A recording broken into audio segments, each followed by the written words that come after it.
In this video, we are going to work on the chasing part. So he's chased us, we get too far away, and he turns around. So I think it's about time that we apply the chase. So right now he's actually not chasing us, he's just going to our position and then he stops. But we want, if we get too close, that he actually chases us and wants to kill us. Um, Before we start, I think it's a good idea that we move it, clean a bit up here, AI, and take the script in there and put this into animations in there and test area in there and AI mover. And we will make a new script called AI controller. We will open that. So let's start Control X and make a namespace of rpg.player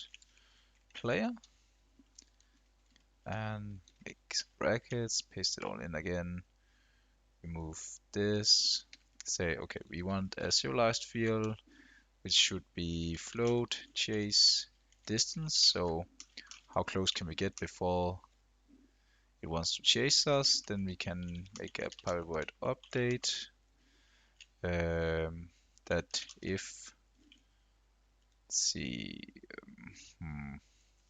actually we could make a, yeah, how would we do this? We want to, I think we were gonna do like this, private float, distance to player,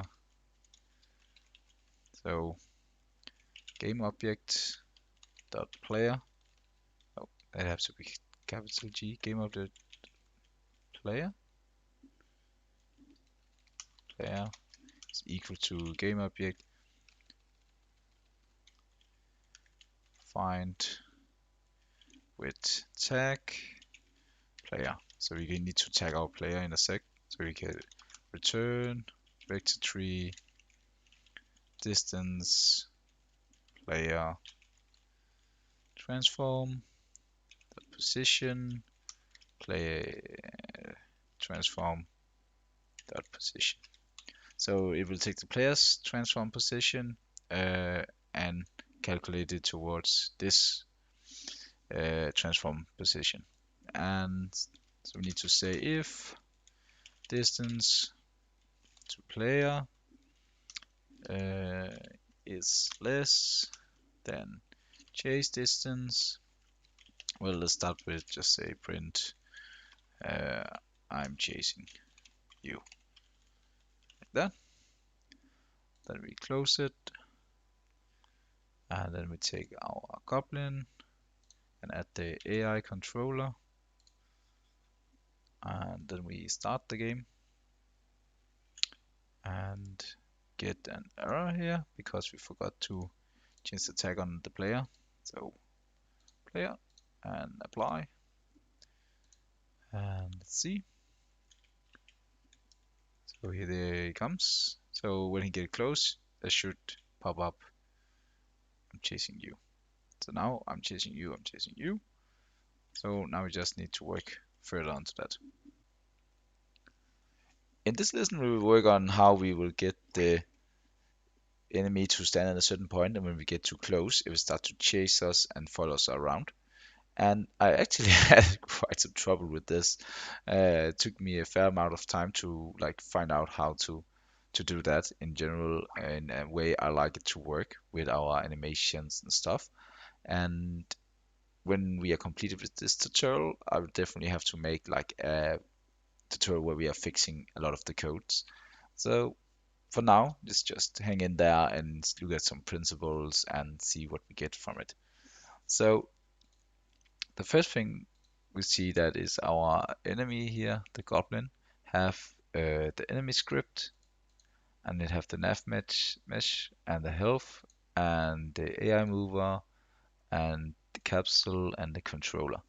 So I actually think we want to start in the controller.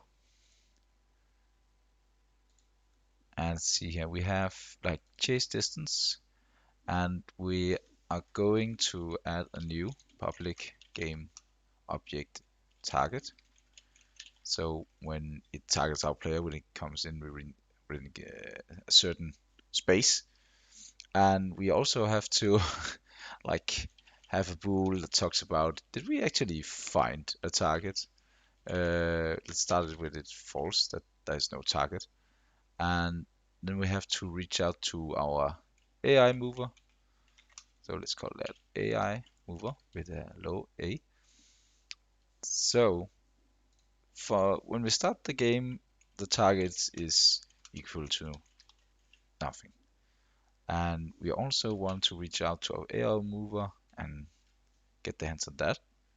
And we are going to use our Unity RPG combat system for this. And we are also going to use the Unity engine.ai. Actually, we are not going to use the AI, so we can remove that again. Okay. So we need to say, let's see, in the update. So I think we have to say like, if the distance to player is less than our chase distance, we will say if target is equal to null. So if we don't have a target, what should happen if the distance gets too close? Well, search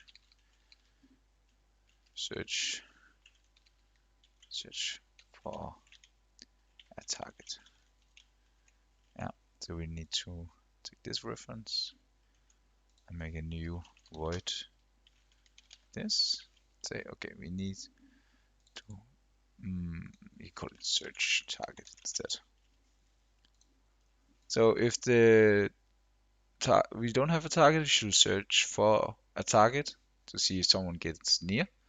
And then we also want to talk about if we found a target and we actually have a target, what should happen then?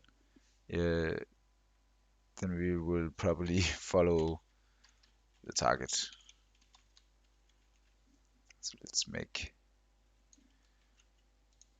a void for that. So I need to move that.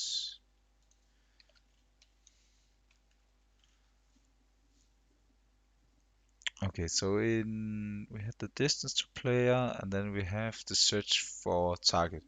When we are searching for the target, we need to like have a parameter around the enemy to like searching in this area.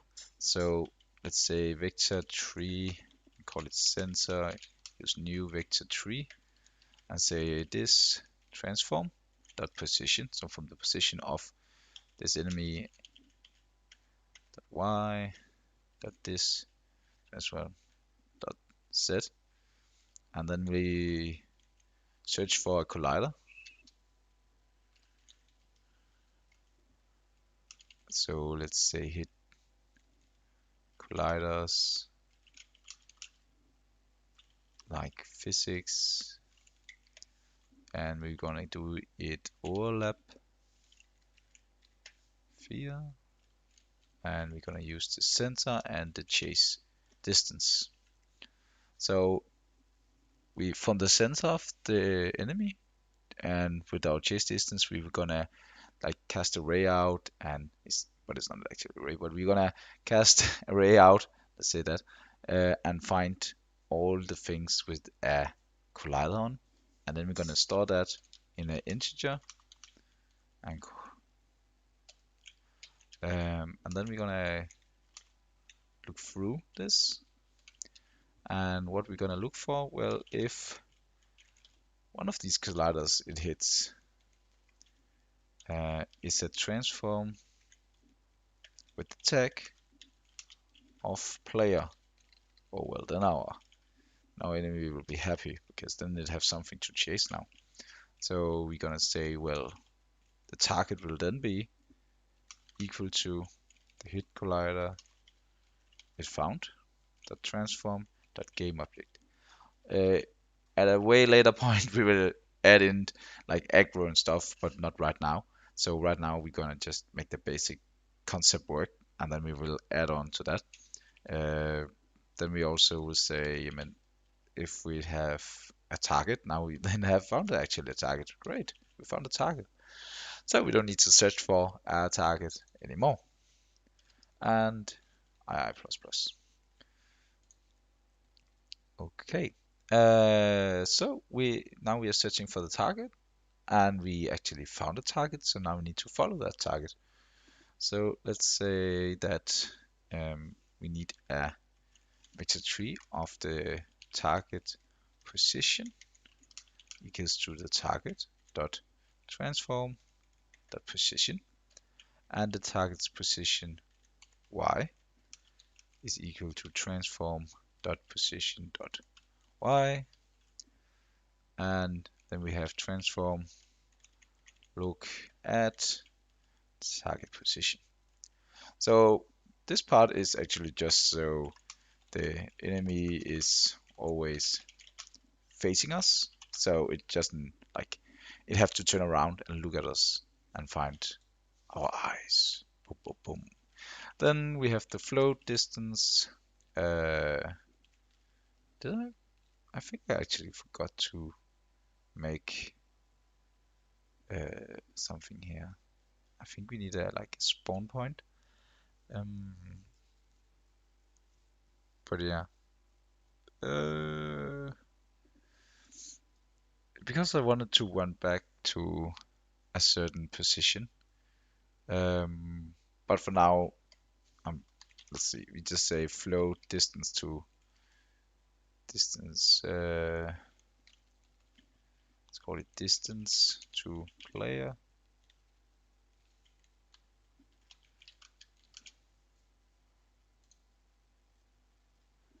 So I actually thought we used the word distance to player.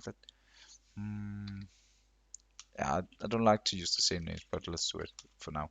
Vector tree distance, and we take the distance from the target, transform the position, and the distance from this enemy.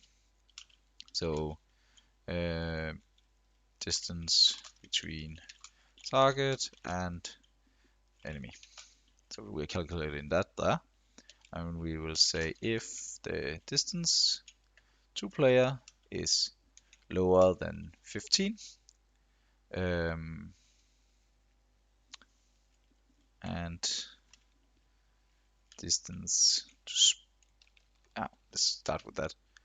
I'm not sure that maybe instead of having like a number here that you guys probably are not sure what it means, we can make a public, like say int aggro area and serialize that. So this is how far it will aggro. So we can say if it's lower than aggro area, then what will happen? Then we will chase the target in the AI mover.